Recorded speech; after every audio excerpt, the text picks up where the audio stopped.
Hiraku wakes up earlier after dreaming of his death in his world. He goes out and greets everyone, noting that he didn't expect to ever live such a dream life. As a soul, Hiraku faces the god that watches over the world. The god notes that he lived 39 years, but he had a cruel fate. He was betrayed by others and then fell ill with a terminal disease. The god decides to give him a second chance with a body that won't fall ill. The god finds it's his mistake for his awful life and wants to apologize and asks him if he has any wish he can also grant him. Thinking for a bit, Hiraku states he wants to try farming. He watched a show about it while he was sick and he wishes to try it. Additionally, he isn't good at getting along with others and wants to go farming somewhere where there aren't many people. The god states farming isn't his jurisdiction, but makes a call and arranges the things. He gets permission from the agriculture god to bestow upon Hiraku the power of the almighty farming tool. Hiraku wakes up in a forest and is happy to be healthy and be able to move again. He decides to start his farming life there and wonders how to use the almighty farming tool. The tool magically appears in his hand and Hiraku starts digging, noting that he isn't getting tired at all. He likes how soft the soil is and notes he can grow good vegetables there. Hiraku then realizes he first needs to worry about food and water and goes looking around. He sees a big tree and decides to make it a landmark and use it as a camp. He goes around looking for a river, but is unable to find any source of water. Hiraku then decides to dig and find underground water. He summons his tool, which turns into a shovel, and soon after he started digging, he ends up finding water. While preparing the ground around the tree, Hiraku looks for food, but is unable to find anything. Hiraku then looks at a smaller tree which eventually will get in his way and decides to chop it down now. He summons his tool as an axe and almost gets crushed by the tree as he ends up cutting it with a single swing. He turns his tool into a hatchet and then cuts the tree into pieces. Before he realizes, it's getting dark already, and he turns his tool into a magnifying glass, but the sun sets. Having no way to start a fire, he carves a hole into the large tree and hides inside. Hiraku cuts some plates and cups. He realizes the moon provide enough light for him to see, but then sees that there are 2 moons and guesses he must be in another world. In the morning, Hiraku continues to clear the ground around the large tree and cut some more trees. He feels it's time to get something to eat, and in that moment, a large monster rabbit attacks him, and Hiraku manages to kill it in a single swing with his tool. After eating it, he decides to make a toilet and digs a large hole with an entrance, gas release hole, and a tree trunk as a seat. As he couldn't relax, he ends up creating a small cabin around the toilet seat. Hiraku then proceeds cultivating the land and imagines what he could cultivate. As he is done, he realizes he doesn't have any seeds to plant anything. Next morning, he is surprised to see that some plants are already starting to grow and wonders if it's due to the tool. He decides to build a wall and a ditch around the fields to protect them from the rabbits and other beasts. It takes him a few days to complete it, but he manages to kill another rabbit. The plants grow faster and Hiraku is hoping that they are something he can eat and don't turn up being decorative flowers. Hiraku then builds a hut, but as he has a hard time lifting the wood up, he digs inside of it to give himself more vertical space. One day, he sees 2 dogs outside. As they look a bit rough and not aggressive, he invites them in and gives them some meat from a boar he just killed and wondered what to do with all that meat. He notices that one of them is pregnant, and after they ate, she started having birth pain. Hiraku realizes she is giving birth and wonders what to do. He ends up letting them stay in his house, while he goes back in the tree hole for the night. In the morning, he checks on the dogs and sees that the female gave birth to 4 dogs. He gives them some more meat to celebrate it. Hiraku believed the dogs would leave after that, but they decided to hang around. As they liked the hut, Hiraku decides to build himself a new house. Hiraku ends up growing some tomatoes and enjoys them.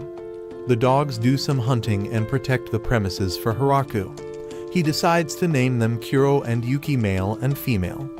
The small ones he named Kuroichi, Kironi, Kirasan, Kiroyan. Hiraku wants to build a storehouse, more vegetables, and many other things.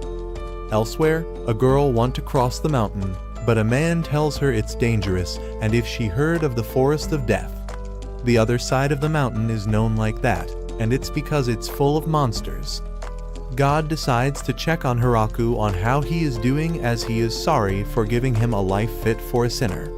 As he checks on him, he realizes he put him in a dangerous forest known as Forest of Death, as realizes he made a mistake yet again. Hiraku had realized that while preparing the ground for farming, if he wishes to plant certain plant, that plant magically starts growing. Hiraku is happy with his life and knows it's thanks to the gods that bestowed it to him. He makes some statues of the two gods so that he can thank them. Hiraku decides to try planting some fruits. While they grow, he plays with the dogs, realizing that without them he would feel much more lonely. As the dogs also help him find his way back to his camp, Hiraku is able to travel further into the forest and eventually finds a river. He decides to make a tunnel and get water to his place, but since it's a 30 minutes walk distance, he will be digging for a while and decides to first make a toilet near the river. Hiraku figures that if he turns his tool into a wheelbarrow, he can run around with it and not get tired because of the tool. Hiraku also expands his crop fields, adding more veggies. He grows soybeans and wants to eat them, but doesn't have salt. Time passes and weather starts to get cold. Seeing snow on the mountains, Hiraku wonders how cold it gets here. He decides to start preparing for the winter and gathers some food and wood. A giant spider shows up, however it's friendly and makes a handkerchief for Hiraku. The spider then decides to live in the large tree and loves eating potatoes. In exchange, the spider makes him clothes using the animal pelts Hiraku gives him. Gaining cloth, Hiraku feels more civilized as he now has a good bed, curtains, and clothes. Hiraku decides to name the spider Zabuton. The winter starts. Zabuton no longer comes down the tree and Hiraku guesses he is hibernating. Hiraku feels a bit lonely, but finally the summer comes. The small dogs had grown up and one day they left. However, they soon returned with partners. Soon, Zabuton showed up as well and also had kids. As there are now more mouths to feed, Hiraku decides to expand his crops again. Zabuton rings the alarm and Kuro leads Hiraku into the forest. Kuro takes him to a child girl who is naked and entangled in spiderweb. The dogs and spiders are wary of her, but as she asks for help, Hiraku decides to help her. As he gets close, she jumps and bites his neck and then grows up to a young woman. Hiraku wonders if she is a monster. The dogs then attack her, and as they beat her up, she turns into a small girl again. Hiraku wonders if she is their enemy as she sucked his blood, but the girl explains she isn't and she had to do it to recover her strength. As she used too much energy, she can't maintain her adult form and clothes. Hiraku wonders why the dogs attacked them, and she explains she wanted to take one of them. Feeling bad for her, Hiraku lets her suck more of his blood so that she can recover. Hiraku takes her to his place. The girls is surprised to see a crop field in the forest, but also so many new crops. Hiraku gives her a tomato and she ends up enjoying it and wants to try some other crops as well. The girl reveals her name is Rururushi, a vampire, and is excited to be able to try so many new veggies. Ru explains she is researching medical plans and ran away as she got in a fight with some nobles who tried to steal her research. Since they kept chasing her and she heard of this forest, she decided to hide in it for a while until things calmed down, but also hoped to find some new plants to inspect. She is surprised that Hiraku is living in this dangerous forest and even tamed the beasts. He is also using some strange magic which allows him to create some tools, all of which excites her even more. Hiraku realizes how rare his chance is, as this is the first person he came in contact with. As it may take even more to meet someone else, Hiraku decides to ask Ru to stay and live with him. Ru tries to explain that there are people after her and she is a vampire, but Hiraku doesn't care. Hiraku explains he came here to live alone as he can't deal with people, but now realized he doesn't want to live alone and isn't sure how much more he can handle. Ru agrees, explaining that she doesn't really have a place to go, although she feels embarrassed by his proposal. Next morning, Ru turns a little younger. Hiraku wonders why, and she explains that in this form, he will restrain himself from touching her, and Hiraku agrees. Hiraku explains he wants to grow some sweet potatoes next. He also tells that Ru is the first villagers. Kuro disagrees, and Hiraku then corrects himself, stating she is more like 30th villager. Ru wonders if Hiraku can grow some medical herbs, and Hiraku agrees to try. Ru states they need to find somehow the right seeds, but Hiraku states he doesn't need seeds. Using magic, Ru helps out by putting lights in the toilet and other places. Hiraku had almost given up on finding salt, but Ru explains that one of the layers in the soil is mostly salt and is surprised he didn't notice while did all that digging. Hiraku checks on his fruit garden, but guesses it takes more time for them to grow up than the veggies. Zabuton rings the alarm, and Hiraku wonders what is going on.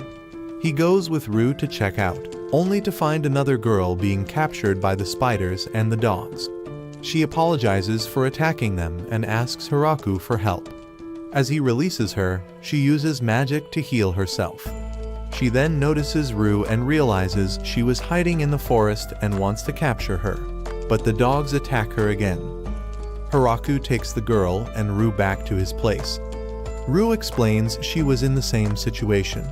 The dogs are quite ruthless and magic doesn't really affect them, as they can also dodge spells. The girl wonders who is Hiraku, and blushing, Ru explains he is her husband. The girl introduces herself as Tia, an angel. Hiraku guesses that she serves God, but Ru explains that angels are a race of warriors who have more muscle than brains. Hiraku wonders why Tia is chasing Ru, and Tia explains Ru has a bounty due to the damage she caused in the town. Ru is always researching strange medicines and concoctions, and as soon as something bothers her, she starts blowing things up. Ru states that only happened once because the nobles were so demanding and needed to be taught a lesson, and it was an accident, and finally admitted she went a little too far.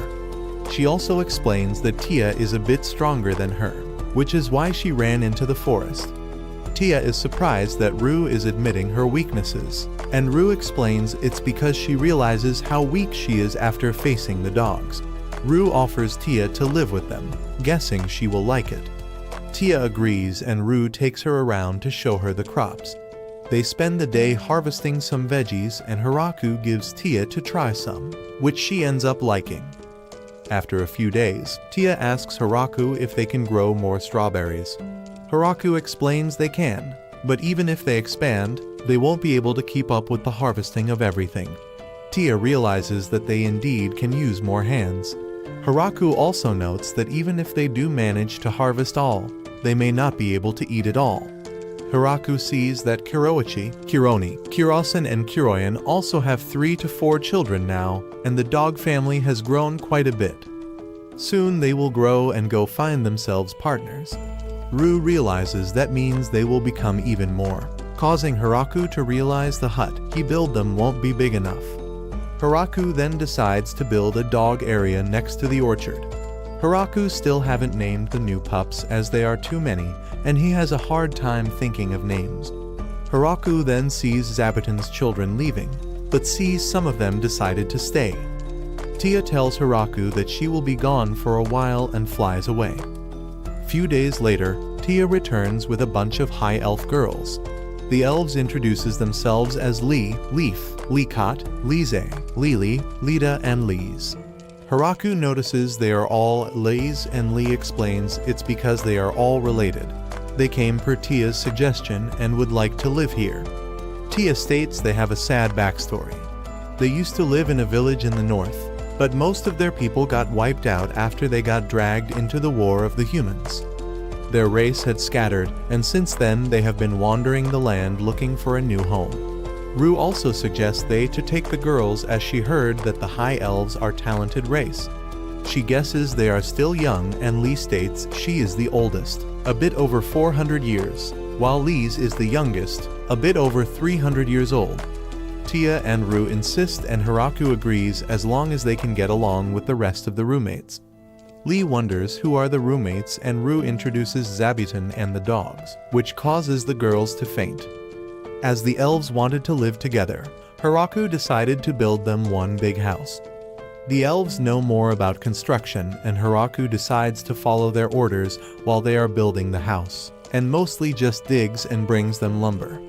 After 10 days, the house is complete. It's quite big, and Rue and Tia are impressed. Hiraku feels jealous, but has learned the elves' techniques and considers rebuilding his hut. The elves' house has one big living room where they can all gather and dine. To each side of the living room, they have storage rooms. On the second floor, they have individual rooms. Hiraku is surprised to learn that the elves also eat meat and use fire. His image for elves is that they wake up with sunrise and go to sleep when the sun goes down. They are one with the nature and love the tree. They eat mostly berries and refuse to wear any metal. Lee tells Hiraku to not underestimate the forest, as if you try to live like that, you will die quite fast. Lee explains they plan on doing some mining and blacksmithing work, but first they need to build up a furnace that can melt iron. Hiraku is surprised, as in his image, that was a dwarf's work. Soon they build a furnace and start producing things. Having a metal pan, Hiraku gets excited, feeling his civilization is advancing, and guesses the elves can do anything. Lee states are some things they couldn't do, like settle down and reproduce. Hiraku states they already achieved one of those things, but decides to not say anything about the second, seeing how they were looking and smiling at him. The elves had seen there is a wheat field, and Hiraku explains they have harvested it and turned it into flour. Lee then asks if they can make some bread, showing that they have a jar with yeast, and Hiraku happily accepts. As they enjoy some bread, Hiraku guesses it's time to expand the wheat field. But in that moment he realizes something and asks Rue if this land belongs to anyone. Rue explains no one owns the forest, but it technically under the control of the Demon Lord. Hearing that, Hiraku starts to worry and wonders if the Demon Lord will have something against it. But Rue assures him that since he built this himself, the land belongs to him. Tia, Rue, and Lee are amazed by Hiraku, as not only he tamed the Inferno wolves, but a demon spider too.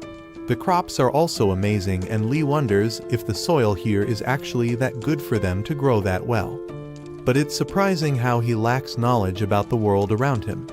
He had wrong impression on what elves were and had no idea what angels are, so the girls conclude it's more than just lacking some knowledge. Meanwhile, Hiraku is in his hut and makes a wooden cup. He realizes he haven't progressed his waterway in a while and wonders if the girls will help. Zabuton shows Hiraku that it caught a queen bee, as it has no intention to eat it and the bee isn't aggressive. Hiraku decides to build it a little house where the bee can build a nest in hopes that he can harvest some honey. Tia, who was flying by, was curious what Harem was doing, but fear of the hive and apologizes for interrupting him. He guesses he will need to plant some flowers for the bees. After that, Hiraku digs a large hole, intending to use it as a reservoir, and explains to Lee that he plans on drawing water from the river.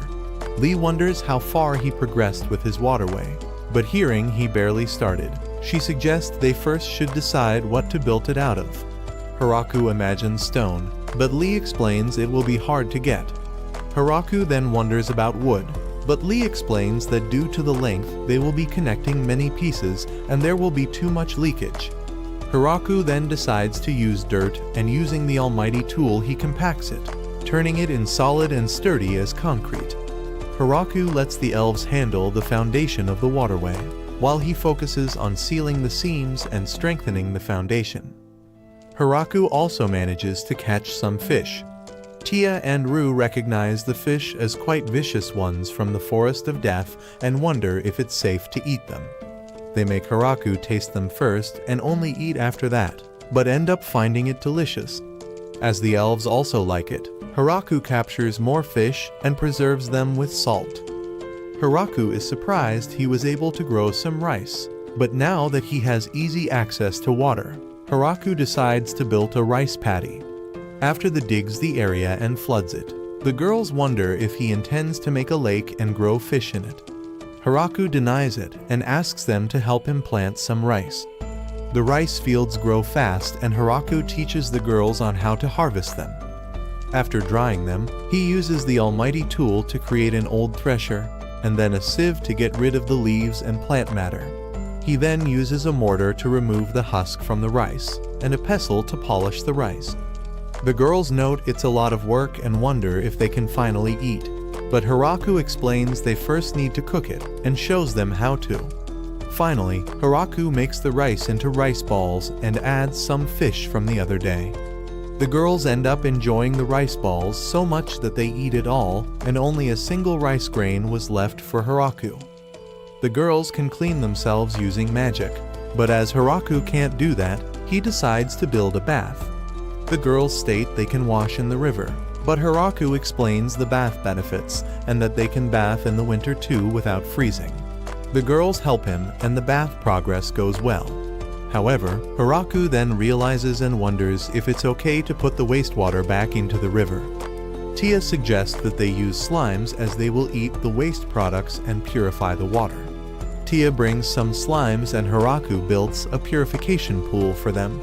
Tia explains they can also put them into the toilets, but Hiraku isn't sure he wants to do his business over a slime's head. Hiraku finds some mushroom growing on his wood logs, and as he isn't sure what is poisonous and what is not, he wonders if he can grow some mushrooms himself and uses the almighty tool and hits the wood, hoping for shiitake, shimji, and other mushrooms. In the evening, Hiraku teaches the girls on how to use the bath. He explains that after they undress, they should wash themselves in the washing area. Lee stops him and states it would be easier if he shows them. Hiraku agrees and shows them the steps. As he gets in the bath, he almost melts from joy. The girls then don't wait and starts following the steps to join him. Hiraku states he will leave to let them enjoy it and use if after them, but the girls states they can bath together as that way they won't need to heat up water again.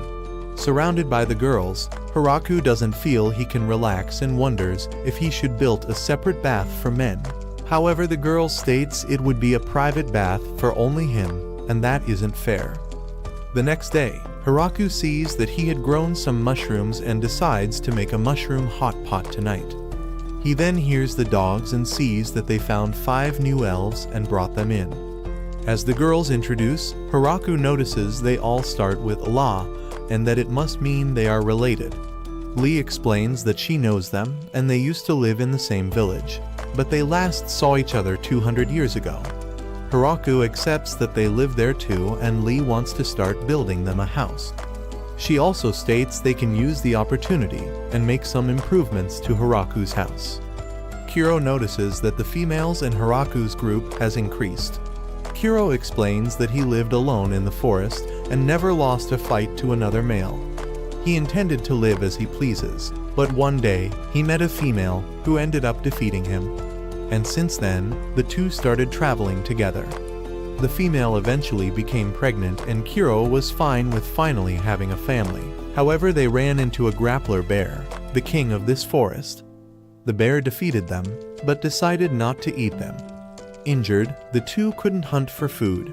They became so weak that their normal prey drove them away, and eventually they reached at the center of the forest, where even the grappler bear avoids. They found a human male living alone.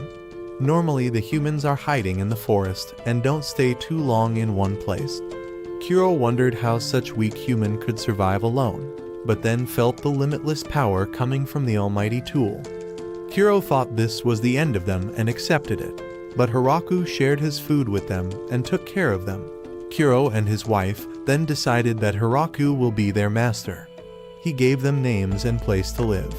Soon, their children grew and Kiro's family increased. Hiraku also became leader of a large pack of his own. Kiro's only concern is that Hiraku doesn't seem to understand that Kiro is a terrifying monster known as Inferno Wolf. However, Kuro is sure it will be fine and is thankful for meeting Haraku. Haraku's new house is finally finished. The girls then show him around the house and his room. Haraku sees a room that has a bolt lock and wonders what is inside. But as he opens it and sees a bed for two, he closes it quickly and pretends he didn't see it. The next day, Haraku decides to make a dish he haven't made before, curry. Haraku takes the girl to a section of his crops, where they see lots of unfamiliar plants, and he explains that some of them are plants who won't grow in areas with any snowfall. But thanks to the almighty tool, he can grow them here. He proceeds to gather spice for the curry and first takes some cumin. He then gathers some turmeric and explains that this ingredient gives the curry its color. After that, he gathers coriander and explains they need to grind the seeds into powder. He also takes some cilantro leaves, which smell turns off the dogs. The girls notice that decide it may be worth researching the plant. Haraku proceeds and gathers black pepper and cayenne peppers. Having gathered all the spices, Haraku proceeds with the next step, but sees that only Lee is there, who explains that Rue and Tia are busy with some research about creating a powerful protection talisman. Haraku then starts cooking, heating the rapeseed oil they extracted and adds the rabbit meat. While that is cooking, he grinds all the spices to powder except for the cumin. Once the meat gets some color, he takes it off to not overcook it, and then cooks the cumin with the leftover bits and juices from the meat. After that, he adds diced onions, ginger, and garlic. Next, he adds tomatoes and keeps sautéing everything. When it turns into a paste, he adds the spices and some salt. After cooking it for a bit, he then adds the meat and boiled soybeans with some water. As he lets it cook, Haraku feels he forgot something and then realizes it's naan. Haraku explains it's the same recipe as making regular bread right up until the part they let it rise, where they will roll the dough with a rolling pin. The girls return just as Haraku is done cooking and they all sit to eat. He explains how to eat the naan with the curry, and the girls end up enjoying it and decide to get a second. Seeing them, Haraku hopes they leave some for him as well. Rue and Tia offer some curry to the dogs, but upon smelling it, the dogs run away. With the winter coming soon, Haraku prepares for it and gathers some firewood. He knows that Zabuton goes into hibernation and asks him in advance to make some extra blankets. Haraku is having Rue and Tia preserve some meat by smoking it and drying it, especially since the dogs won't be able to hunt much during the winter. Haraku is working on a way to preserve vegetables and creates a box with 2 floors.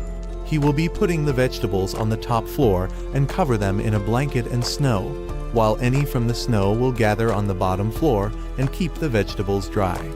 Seeing the girls use magic, Haraku wished he could use too, but it's glad that they are around as they helped him quite a lot, as he is capable of only doing garden work and cooking. Rue states that he is the amazing one as no one has ever managed to live for that long in this forest. When the winter comes, they are staying more inside, and Haraku decides to make some board games like Reversi, chess, and mahjong set. He explains the Reversi game and that it ends when the board is filled and the winner is the one with more pieces of his color. Rue finds the game rules simple and wonders if it will be fun, but Tia states that allows it for complicated strategies. Haraku compliments Tia for realizing it, and that annoys Rue, who then challenges Tia. As they play, Tia is winning for sure. However, Rue flips the board, acting like she did it by accident. Rue suggests they should start again as they don't remember which piece was where. However, Tia uses magic and restores the board exactly how it was. Rue flips it again, but Tia restores it again. Rue then suggests 2 out of 3 games and Tia accepts. Haraku checks on the other girls and sees that Kuro is giving advice where to more apiece. He then notices other dogs playing chess and is surprised they not only understand the rules, but are playing it. He feels an awful energy coming from them and decides that he should never challenge the dogs to a game. Rue then comes and decides to play with the dogs, believing she can't lose to them, but ends up losing and doesn't flip the table as she is afraid of Kuro. Haraku then plays mahjong with Kuro, Tia, and Lee, believing that Kuro shouldn't have understood the rules that fast. However, he ends up losing badly, taking the last place, while Kuro wins. Feeling down, Hiraku decides to make a mini bowling. Since Rue wonders why they need to knock down the pins, he decides to name them as some bad guys. As they play games each day, the winter goes fast, and the spring comes. One morning, Zabuton alerts them. Hiraku then sees that something big is coming from the sky.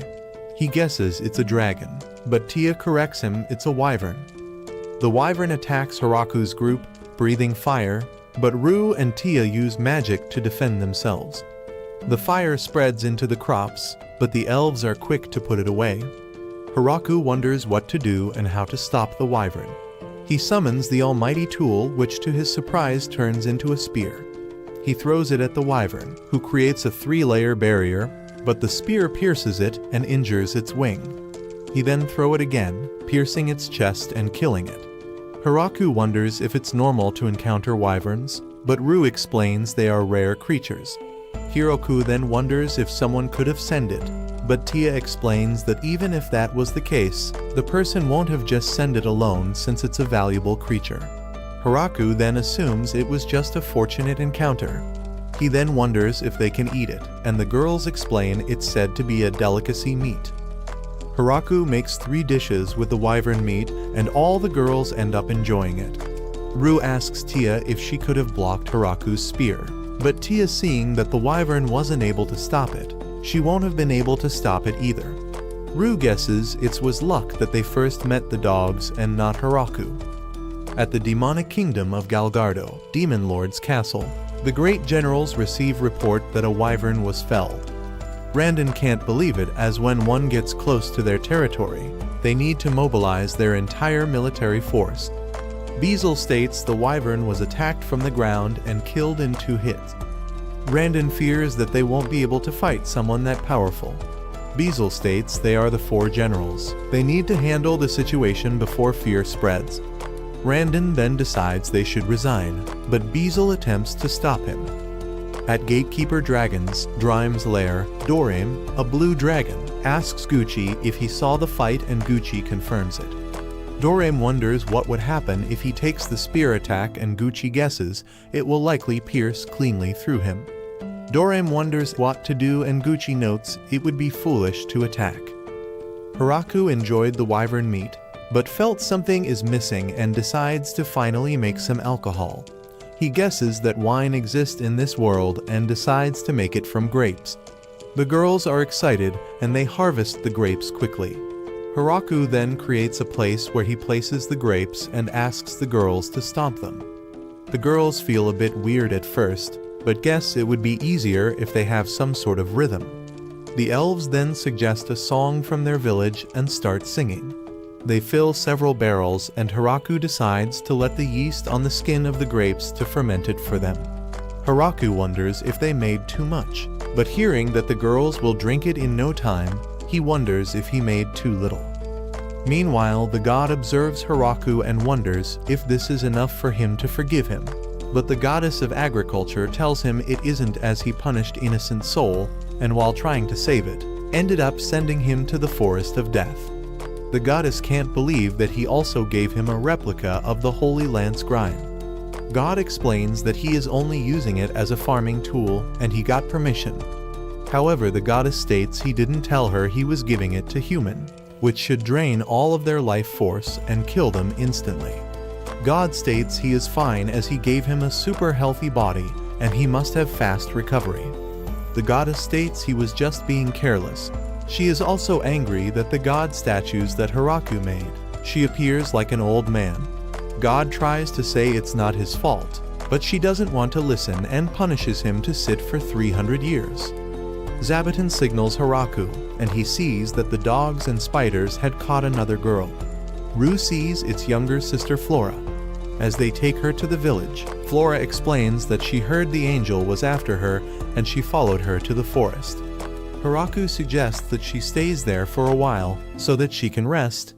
Flora accepts, but feels strange that Hiraku is Rue's husband. Rue explains that he is the master of the Inferno Wolves and also took down a wyvern. Hearing that, Flora quickly apologizes. Hiraku realizes that Kuro isn't a dog, but a wolf, and wonders about the inferno part. Kuro then breathes fire and Hiraku is impressed. Ru and Tia are surprised he didn't know, as they are well-known beasts, and they lived quite along with him. Hiraku prepares some food for Flora, who ends up enjoying it. He shares that he really wants to make some miso and soy sauce, and as Flora doesn't know what is that, he explains that they are made from fermented soybeans. As Flora wonders what is fermented, he explains how cheese and wine are made. Hearing about the microorganisms, Flora is excited for a new subject she could research. After a few days, Flora leaves, but in a month, she returns to live there and has brought her maids as well. Anne speaks on the behalf of all the maids and tell Hiraku that he can use them as he wants. Hiraku sees that Flora has brought 2 cows as well and gets excited that they can make butter and cheese now. Tia realizes that the vampires, elves, wolves and spiders are all large groups now, but she is alone. She tells Hiraku that she will leave for a while and flies away. Tia returns soon and has brought her underlings. 3 angels, Gran Maria, Kudal and Koral. Some lizardmen, represented by Daga and a chicken. With the arrival of the maids, who are a race of ogres, all of the chores start to get done a lot faster. Hiraku notices that they don't cook any complicated dishes and decides to teach them all the cooking methods he knows. That ends up interesting the ogres, who then start cooking. The 3 angles that Tia brought are instructed by Tia to patrol the forest. Hiraku wondered why they appeared with armors, but realizes that Tia planned to have them as a security after the appearance of the wyvern. The lizardmen are in charge of all the labor that requires strength outdoors, and thanks to them, their construction work is moving faster than before. Hiraku makes Daga wear a scarf around his arm, as he isn't able to tell them apart. Hiraku realizes that their numbers had increased a lot. Lee then comes and tells him that she brought all the elves she found in the forest. Hiraku then sees another large group of elves, but notices that they are all female. He wonders about the male elves and Lee explains that the men didn't survive. However, they intend to make many. Hiraku is happy for them, but decides not to ask how they intend to do that. Several days later, Hiraku calls all the representatives to talk with them and asks them on how to name the village. Ru suggests they name it after Hiraku, but Hiraku doesn't like the sound of it. Anne suggests they name it after the forest, but hearing the forest is called Forest of Death, Hiraku feels that's a scary name. Zabuton then points at the door, and as Hiraku opens it, he sees the Great Tree and decides to name it the Great Tree Village Teju Village. That evening, he announces the village name to everyone and explains they will be having a party to celebrate it. Everyone start calling Hiraku their mayor. Hiraku states they need to decide that later together, but the girls tell him that everyone is already calling him that. The village then celebrates it by drinking the first batch of wine they made. Hiraku becomes the mayor of the Great Tree Village. However, his daily duties doesn't change. One day, a messenger from the demonic kingdom arrives. Beezle requests to speak with the one in charge of the village and Hiraku steps out. Beezle gives a gift to Hiraku and explains that the demon lord wants to discuss the status of the settlement.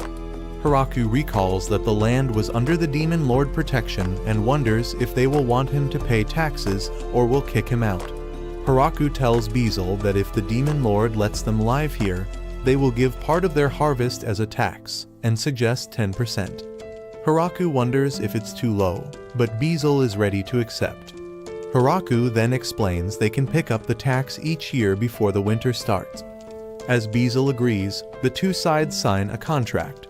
Hiraku's village will be paying 10% of what they grow in their fields. However, that doesn't include milk, eggs, honey, or alcohol they produce. If they are interested in the products they produce, then they can trade. Hiraku felt a bit too aggressive with the negotiations and also gave them a gift. After Beezle leaves, the girls tell Hiraku that he did a good job, but usually the tax is 50% to 60%. Also having them to come and collect it is a good move as it forces them to officially recognize their residence here. It's also very good that they have the Demon Lord's protection. Rue is also excited about the present Beezle gave them, an almighty medicine that works whatever you drink it or apply it directly to the wound. Beezle reports to the other 4 generals, which surprises them that the village is submitting to them, even though they can defeat a wyvern. Randon wonders if they have an ulterior motive, and Beezle shares the same fear, and explains that he had no choice but to accept their conditions as the vampire princess and the angel of annihilation were there. They also had an army of high elves and a pack of inferno wolves, along with a trio of killer angels. Beezle had to accept their conditions, otherwise they would have become an enemy to the demonic kingdom. Grat sees that they also got a gift from them and decides to open it, in case it's something dangerous. He sees its fruits like a pose, but with nicer shape and color. Beezle notices that the cloth in which the apples were is made by a great demon spider. Gratz is surprised to hear that as a great demon spider fought one of the previous demon lords to a standstill. Dorim, the true ruler of the dragons, also visits the village. Gucci gives them a present and explains that Dorim's lair is located to the south of here. While the distance is big, they are kinda like neighbors and came to greet them. Hiraku is surprised that Dorim keeps bowing down and explains that he would invite them inside, but Dorim is too large. Gucci then asks Dorim to change to a smaller form, and Dorim takes a human form. After eating and drinking, Dorim ends up loving the alcohol and wants to stay there. But Gucci tells him he needs to protect his domain and that he will be a nuisance to the people in the village if he stays for too long. After the 2 visits, Hiraku starts thinking of a better way to greet the visitors and decides to build a guest house. He proposes a house fit for 4 people, but the girls suggest it should be large, as usually those who come will come in large groups, and the house needs to be fit for 30 people. They start working on the guest house. Hiraku then starts thinking on a more proper way to welcome the guest. At the moment, the angels would find the guest, capture them, and lead them to the village entrance. On top of that, when Zabuton sounds the alarm, everyone grabs their weapons and get ready for a battle. Hiraku comes up with a new signal for visitors and gives a bell to Zabuton to ring. Hiraku then wanted that he, Rue, and Tia to greet the guests, but the idea is rejected, and he is forced to add some elves, Oni maids, and lizardmen. Soon, Garf and few beastmen from the Howling Village arrive as guests and explain they want to establish a relationship with Hiraku's village. Rue decides to handle it and asks if that's all of them. As Garf confirms, Rue explains that they will consider anyone else then an enemy. The Inferno Wolves then bring some more men from Garf's group, and he apologizes. She tells them to behave and then invites them in the village. After they get them into the guest house, they lock them in. Tia explains that every guest they had has brought some present. She still isn't sure if they are enemies, but they aren't following the normal visitor procedures, so they won't be getting the normal visitor treatment. The girls are against giving fancy food or alcohol to the guests, but Hiraku manages to convince them to give them some alcohol. While the beastmen eat and drink, Hiraku asks them how they learned about his village. Garf explains they heard from the Demon Lord's men. In the Howling Village, they are making their living by hunting or mining, and they have been trading with other human villages. However, as there has been some trouble at the human villages, the trading with them became unstable, so they decided to look for someone new to trade. Tia asks them why some of them remained hidden, and one of them explains that if something were to happen to the others, they would return and report back to their village. The next day, Garf explains that they want to trade and have an open market. However, as it's hard for them to come to this village with the goods, he would like if Hiraku can come to their village, guessing he can navigate easily in the forest. Hiraku then guesses he can use the wolves to pull a cart with goods and can visit their village. For their first trade, Garf had brought items made from the ores they mined, things like silverware, glassworks, metalworks, and would like food for them. Seeing them, Hiraku agrees and brings the food they have for trade. When leaving, Garf reveals that he didn't know people bring gifts when they visit, as their village doesn't have such custom, but promises to bring one next time. However, he explains that they are poor and it won't be anything fancy. Hiraku explains that the value doesn't matter, but the thought behind it. Some time passes and Hiraku decides it's time they trade with the Howling Village. However, the girls doesn't allow him to leave and agree that Tia will go with some lizardmen. Normally, it would take them 10 days to get to the village. However, Dorem agrees to take them faster in exchange for a barrel of wine. After his first visit, Dorem started regularly visiting the village and always brings treasures or weapons as gifts, so no one complains about him. Few days later, Tia returns with a sad Dorem. She explains that when the beastmen saw them with the dragon, they were shocked, and initially also refused to take anything they were given. However, they gave some free samples like Hiraku suggested, and the beastmen loved the goods, and they ended up trading everything. Dorem then complains that they even traded the barrel of wine that was supposed to be his. Hiraku then tells him he can drink more tonight during dinner, and Dorem gets happy again. Tia reveals that the mayor of Howling Village asked if some people from his village can come and live here. Hiraku states they need more people for work, so he would be happy to take them. Tia then reveals that there are 20 people who want to come, and they are all young women. Hiraku is a bit disappointed as the village is mainly consisting of females and fears the village may not have a future. He accepts, but requests that they send 2 young men as well. The group of female beastmen arrive and Sina introduces herself. She is grateful that he is accepting them and explains that they are prepared to be used however he see fit, but asks him to not abandon them. Hiraku tells them to take their time and get used to the place. After that, they can make a request of what kind of house they want. He also tells them to not worry that they will be kicked out. Hiraku wonders about the men he asked for, and Sina reveals they brought 3 young men as he asked. Hiraku is shocked, but then realizes that in 5 or 10 years they may help with the village future. Initially, the beastmen believed they will be treated horrible. However, as that isn't the case, they get used to the life in the village quite fast. Hiraku notices that Sina uses magic and guesses that everyone can use it except him. She tries to comfort him and explain that the beastmen kids still can't use and they can learn together, but Hiraku knows that one day they will easily surpass him. Hiraku harvests some apples, but hears some noise nearby the village and the ground shakes. Gran Maria quickly report that a grappling bear and a bloody viper are fighting in the northern area of the forest. Hiraku wonders if they can eat the bear meat and asks Gran Maria to take him see the monsters. When they reach them, Gran Maria suggests they go back and think of a plan. However, Hiraku requests that she drops him down. As she leaves him, he attacks the monster and kills them with a single blow. The killer angels then look at the defeated monsters and state how impressive is Hiraku, as they couldn't take down such monster with one attack. After that, Hiraku decides to cook the bear with some wine and makes wine-braised grappler bear dish, but finds it quite gamey. The girls are shocked that he used their precious wine, but he explains that cooking with wine is normal. He fries the viper and ends up enjoying it more as it tastes like fried chicken. Since the viper tastes like chicken, Hiraku wants to try something. He goes to Flora and asks her if she has something like an antibacterial agent. He explains that he needs something that can kill microorganisms and will prevent stomach aches or illness.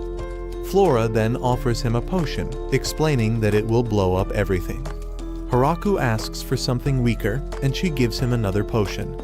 Hiraku also wonders how the miso production is coming along, and Flora explains that she has no progress. She did what he told her, but she didn't notice any fermentation, and used a potion that blow up her house 3 times already. Hiraku suggests that they can try again. The next day, Hiraku gathers some chicken eggs.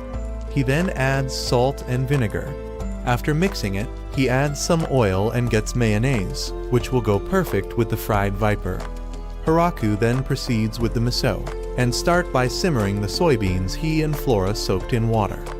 Next, they grind them, and he uses the almighty tool to add koji mold. They form balls and pack it into barrels and leave for a few months.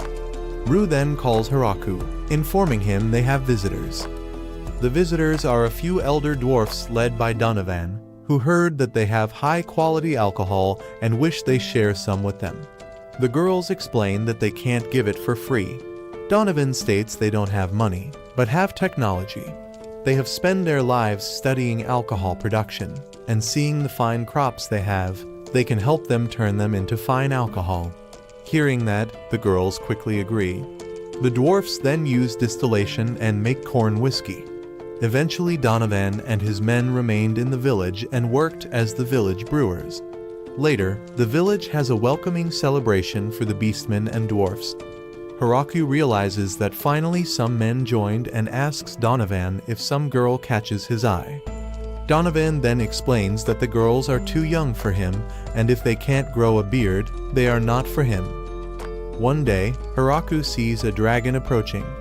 As it doesn't look peaceful, he prepares for a fight. Dorim then shows up and stops the dragon. As the two dragons stare each other, a third appears, which looks even scarier. Hiraku then throws his spear, but the dragon manages to dodge in the last moment. Guchai then stops Hiraku, explaining that they are not enemies and are not fighting. As the dragons land and transform into human forms, Guchai explains that the two other are Dorim's wife, Grafaloon, and daughter, Lastismoon. As Dorim constantly sneaks out to come to the village, his wife and daughter thought he may be cheating, as he always takes something from the treasury and returns in the morning. Hiraku had built Dorim a house there, so that he doesn't need to go home drunk, but guesses that was a bad idea now. Dorim tries to explain this is all high-level politics, but the women are sure he is hiding something. Dorim explains that he has no courage for an affair, and the women agree on that. Hiraku apologizes for earlier, but Dorim makes his family apologize as well. Lastismoon then apologizes for almost burning the village down, and Grafaloon apologizes for the thought of obliterating the man who pointed a spear at his daughter. Hiraku is glad that things are sorted out and leaves. Dorim then asks his wife and daughter if they understand what he is doing, and Grafaloon confirms, noting that while they have small numbers, they have the power to challenge them, which is something she didn't expect to see ever.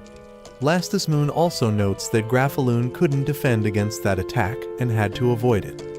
Grafaloon explains that was mainly thanks to the spider who pulled her out and is an old friend of hers.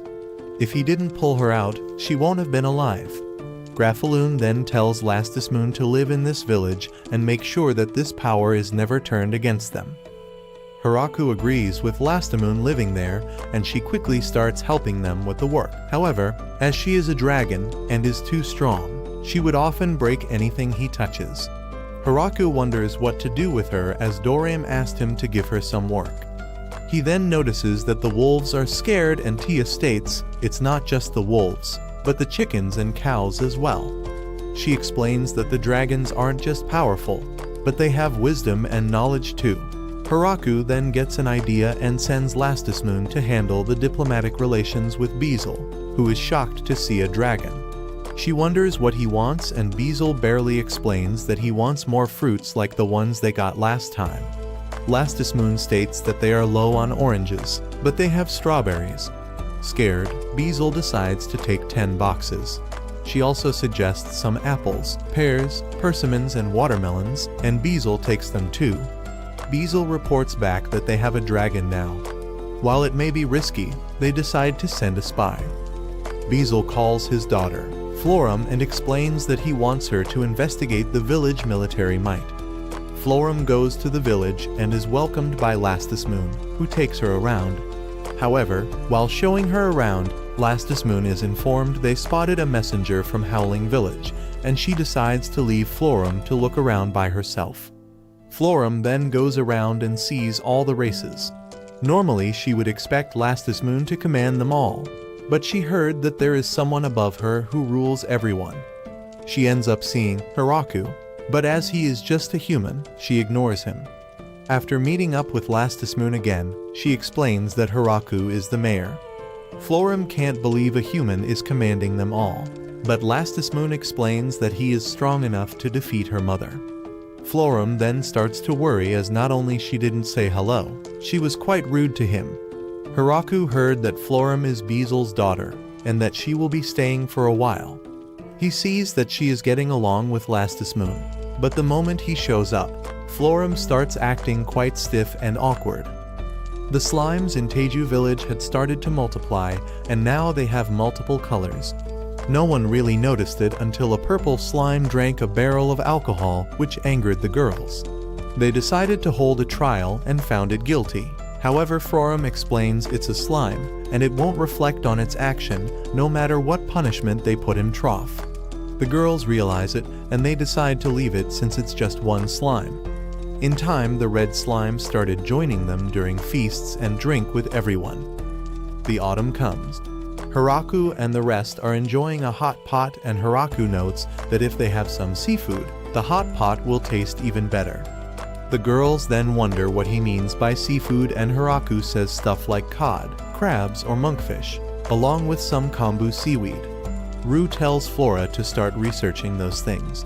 Tia is surprised that you can eat crabs as they are hard. Florum explains that there is a harbor city called Shashado within the demonic kingdom, and they can reach it by going south from this village. Lastusmund decides to fly to it, and Florum decides to go with her as she knows a merchant there. Lastusmund and Florum return 3 days later with Michael Goraun, a merchant from the city of Shashado. After he introduces himself to Hiraku, he shows him the fish he brought and explains that the kombu he requested is usually thrown away by their fishermen. However, he told his men to collect some.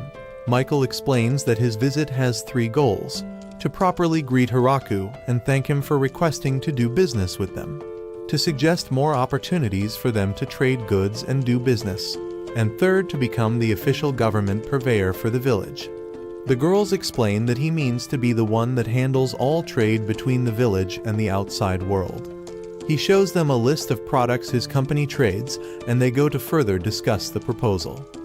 In the evening, before leaving, Michael wants them to discuss the alcohol next time, but Lastusmund yells at him that he can't have the alcohol. Scared, Michael then backs off the subject and leaves. Lastusmund flies him back to Shashado. Michael looks back at the village, and just thinking about it, he gets scared. 3 days earlier, one of Michael's men tells him that there is a visitor who wants to speak with him. As he is quite busy, Michael wonders why they don't handle it, but the man explains that they requested him by name and brought goods from their farm, and he doesn't know what to do. Michael is surprised they brought goods as that isn't their rule, and suggests they refer them to somewhere else. However, in that moment, his intuition tells him to not ignore this, and he decides to meet them. Meeting with them, Michael is surprised to see Florum from the Chrome family, and is glad that he didn't send her away, as he may have lost his head. He wonders who is the other girl, and hearing she is Lastusmund, he is shocked that she is that crazy dragon. The girls then bring him the goods and explain that they want him to buy them, and in exchange they want few things he needs to find them. As he checks the goods, he sees apples and realizes it's the fruit that have entered the demonic kingdom, and everyone is talking about them. Each one of them he can sell for several silver coins. He then sees the other fruits, and is surprised how many they have brought him. He was believing this to be quite risky, but realizing he will be making lots of money, he gets quite happy as it outweighs the risk and states he will find them what they want. He tells his man to bring him the best products from the market, and wish to go with the girls on their way back. The girls then explain they are heading towards Teju village in the Forest of Death. Hearing that, Michael starts to feel unease. He gets scared by everyone in Teju village, except Hiraku. After the deal, he feels he will be rich, but is not sure his body will be able to handle it. Later, Hiraku makes hot pot with seafood, and everyone loves it. Another dragon appears in the village. Hiraku wonders if it's related to Dorem, but as the dragon attacks and mocks Hiraku, Hiraku then gets serious and throws his spear at it, making it look like he missed, but he then throws another and takes down the dragon. The dragon turns into a young girl and states that she surrenders. Dorem then shows up and explains that she is Hakurin, his older sister. Hakurin states it's his fault, as he said he was giving Lastusmund as a bride and wants to marry her to the mayor one day. Dorem tries to deny it, stating he may have said it while he was drunk.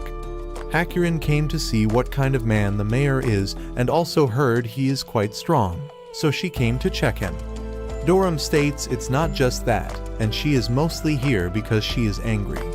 Hakurin then confirms, stating that Lastisman is 900 years younger than her, yet she will be marrying before her.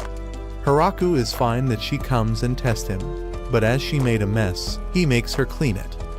After they have dinner, Hakurin wants them to play Mahjong, but wish that they bet on something. Doram wonders what Haraku can bet, but Haraku explains that he can't bet anything, so he can think only of some punishment, like strip Mahjong. Hakurin, Doram and Lastisman then all agree to play as they are all quite competitive and don't like losing. They start playing, but quickly, Haraku finds himself in his last piece of clothing. He then feels he has a chance, but ends up losing and is forced to take off his pants. Bizzle reveals that Hakurin has also been seen in Haraku's village. Glatz then worries even more that they have enough power to overtake the kingdom. The demon lord Gargard shares that his daughter has been in a bad mood lately and haven't spoken to him the whole morning. Glatz then ignores the demon lord and states they need to gather funds and prepare their military force, but see that Randon has ran away again. Hakurin decides to stay in the village and is quite skilled at any job she takes, although she complains about anything she is asked to do. In the end, she became the teacher for the kids, teaching them reading, writing, and math. One day, Lamia girls led by Junya show up, bringing gifts and asking Haraku to spare their lives. As Haraku doesn't know what they mean, the Lamia girls explain that the younger wolves and spiders decides to clear a dungeon they found in the forest, which forced the Lamia to flee their homes. Haraku decides to trade the gems they mined and gives them some of their crops. Haraku would be happy if they keep trading and Lamia agree. However, Haraku asks them that when they come, if they can wear some clothes as they are topless. The Lamia then started Lamia delivery service and started carrying the traded goods for the village. Some girls convince the demonic kingdom's princess, Yuyuri, that Haraku's village is planning something foul and intends to use Frorum as a hostage. Yuyuri then decides to defeat the village and save Frorum. Bizzle visits Frorum and informs her that the Princess Yuyuri intends to start a military campaign. Rosalind, Clackassay, and Roge are the ones that convinced her to do so. As for their target, it's Haraku's village. Frorum finds the girls' trio to be quite stupid and wonders why would they attack the village considering she sent them reports on how powerful they are. Bizzle explains that the reports were so ridiculous that they started to think they are unrealistic. Bizzle believes that if Frorum tries to stop them, they will think that she is a traitor. However, he asks her to think of something to stop them. As the attack is tomorrow, Frorum guesses they just need to show the power of the village without mobilizing the village. They pay the Lamia girls led by Junya 10 boxes of apples and 3 Lamia face, the 300 men that were heading towards the village, and easily make them surrender. As a result, Rosalind, Clackassay, and Roge are taken to the village and Frorum explains that they want to join the village and work for it like their life depends on it. They will be working for Frorum, but if they do something that harm the village, Haraku can just dispose of them. Haraku then wonders about the 4th girl, who sits in a throne, and Frorum explains that she is here just to observe for a while. As Haraku leaves, Frorum tells the girls that if they do some honest work, their transgression will be forgotten. Additionally, they should hide their identities, and the Princess Yuri will be treated just like a normal person. Frorum then shows them around the village. However, being nobles, the trio of girls believe that they shouldn't be leaving in the middle of nowhere and decide to escape. However, as try, they find inferno wolves and spiders and change their mind. Fearing to be disposed, the trio then start working and help with Frorum's work, and get to be known as the Town Hall Girls. Seeing how nice and peaceful is the village, Yuyuri regrets that she wanted to bring war to it. Frorum wonders why the Demon Lord didn't stop her, and Yuyuri explains that she heard Frorum was a hostage and was worried about her. As the two are childhood friends, they agree that Frorum will be telling her everything and treat Yuyuri like a normal person. Later, Yuyuri helps out with the farm work as well, and even forces the trio of girls to help her too. It comes time for Yuyuri and the girls to leave. However, the trio decides to stay, stating they still haven't repaid everyone's kindness, that there is still work to do and more things to learn about the village. However, in reality, they ended up enjoying the baths, the food, and the lack of political stress in the village.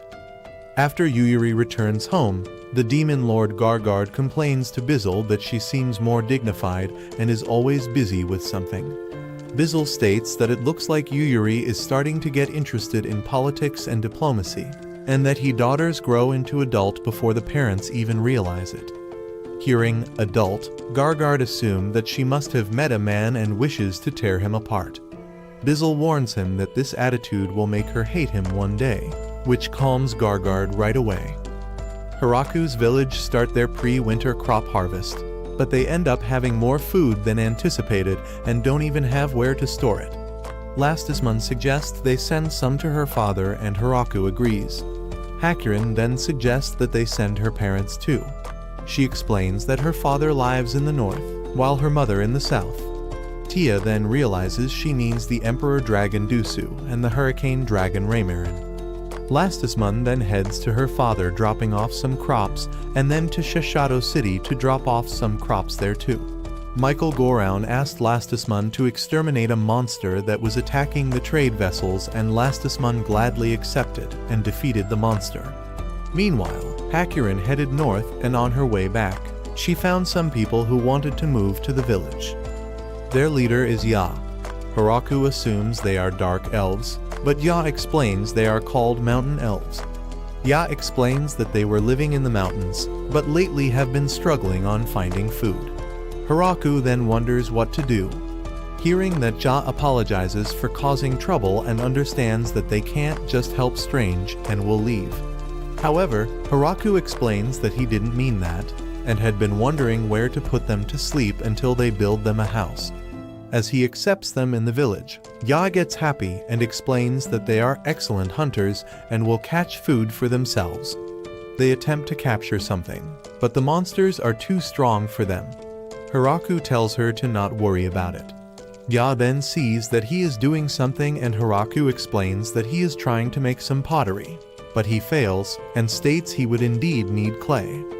Ya then volunteers to find it for him, explaining that she understands Earth and what lies in it, and the monsters won't be a problem as she can easily escape them. Ya manages to find clay and make some pottery, which makes Hiraku happy. Later, Hiraku gets informed that they found another dungeon, and as the girls want, they send a survey team to investigate it. Meanwhile, Hiraku finally finishes the male bath and uses it. Outside, Forum captures the trio of girls and forces them to tell the truth. They explain that they were hoping to mash Hiraku's back for him and use the chance to get close to him. Forum states the three of them are the lowest ranking members, and they can't just sneak up their way to the top.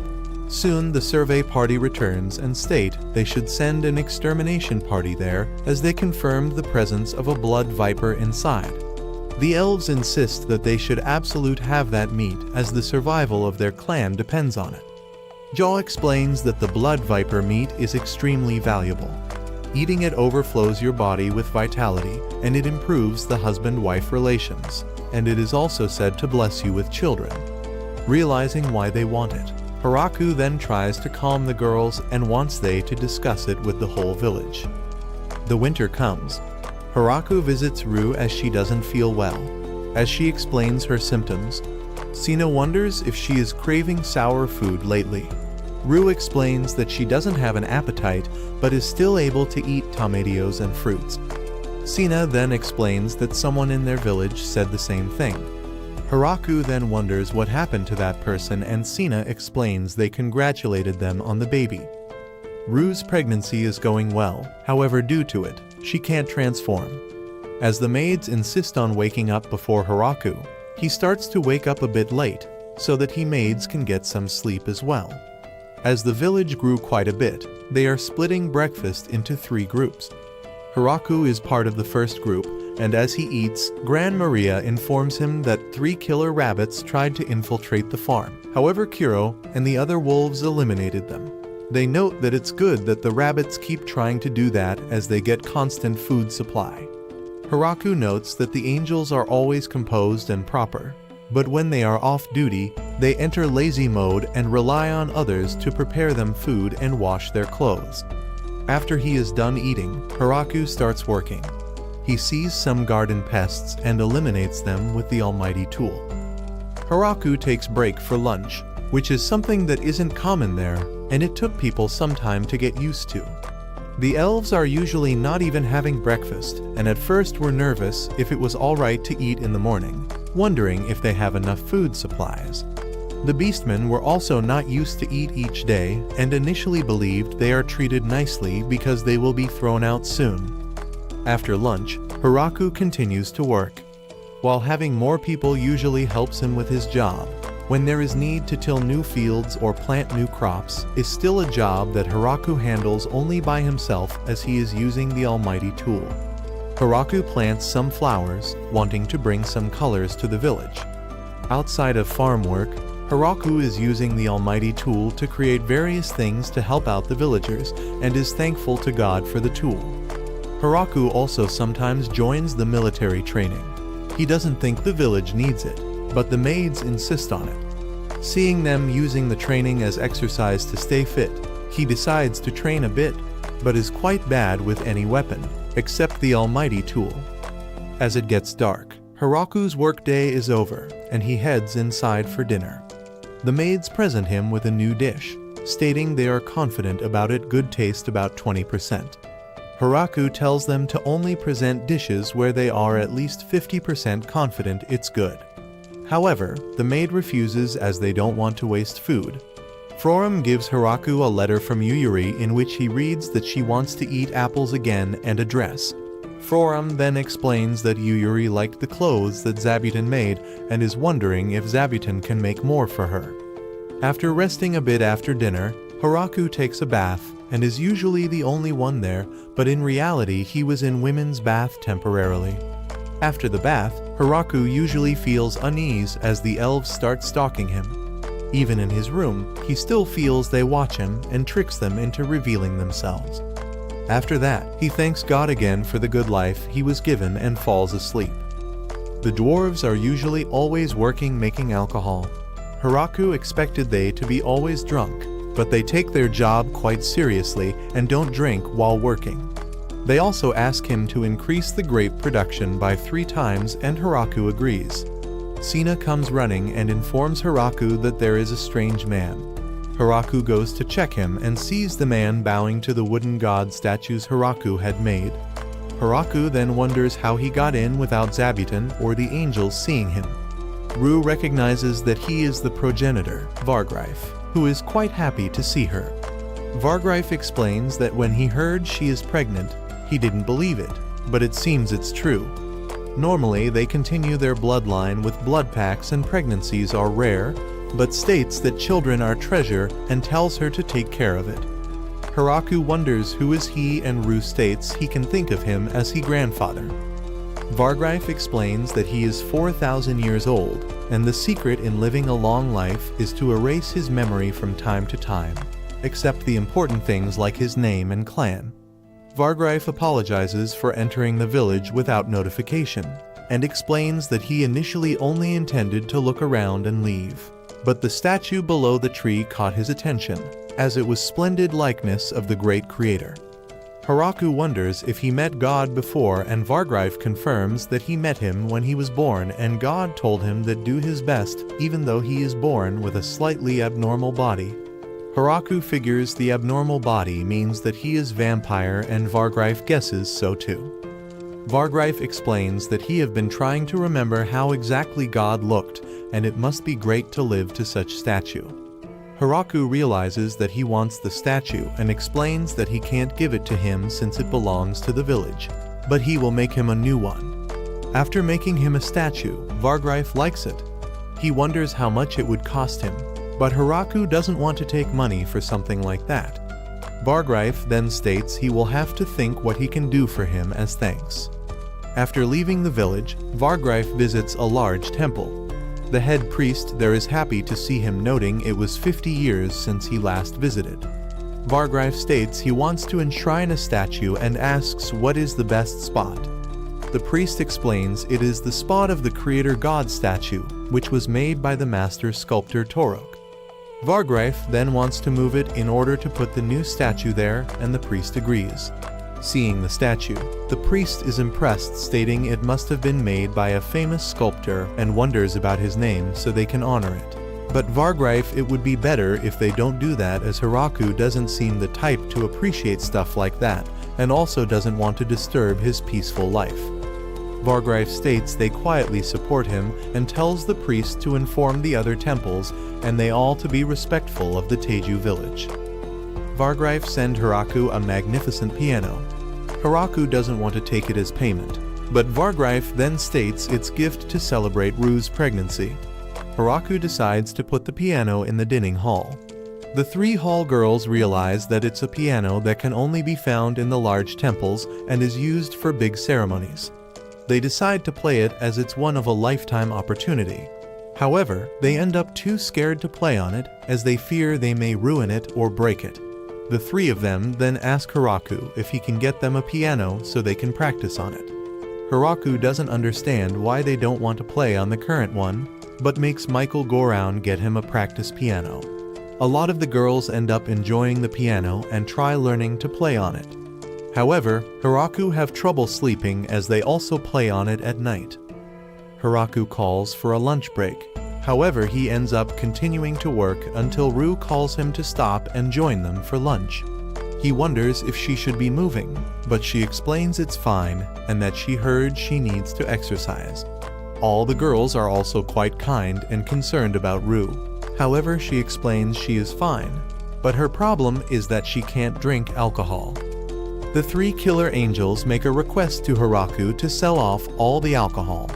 Hiraku then learns that the girls decided to give up alcohol for Ru, but thinking they can't drink is driving them crazy.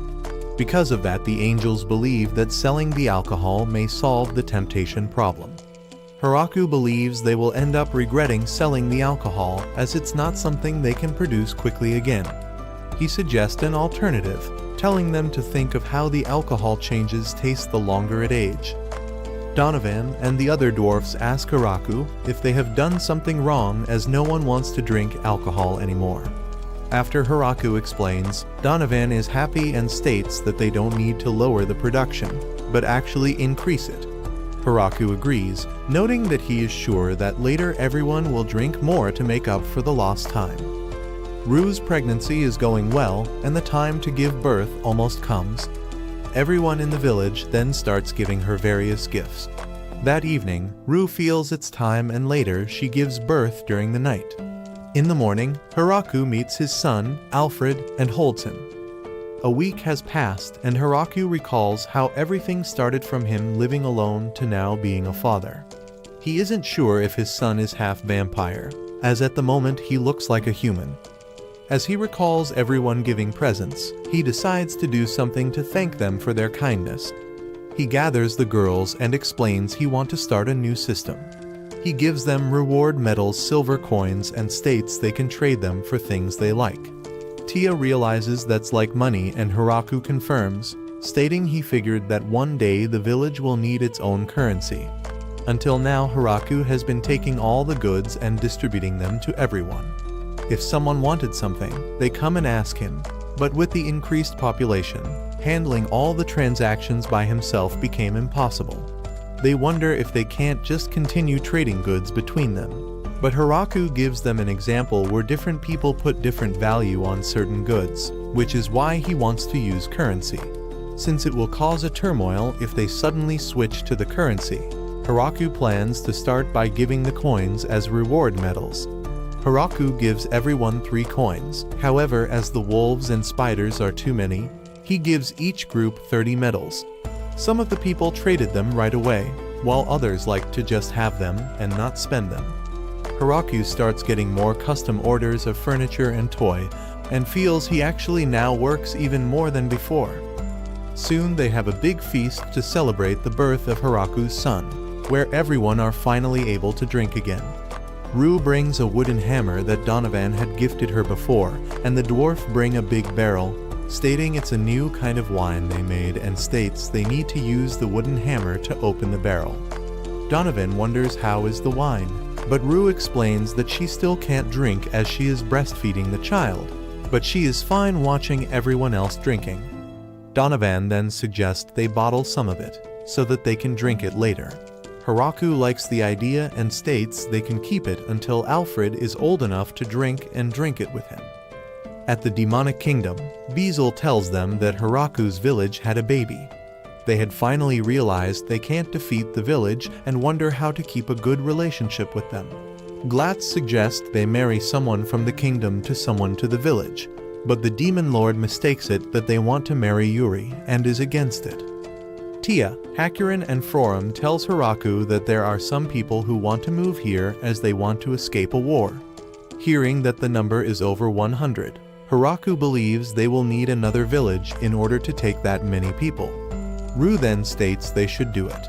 The girls agree as that means more people can move in and suggest they call it the Great Tree Village too. Hiraku states it will be a lot of work, but the girls are ready to give their best. Hiraku agrees and they start thinking where to start it.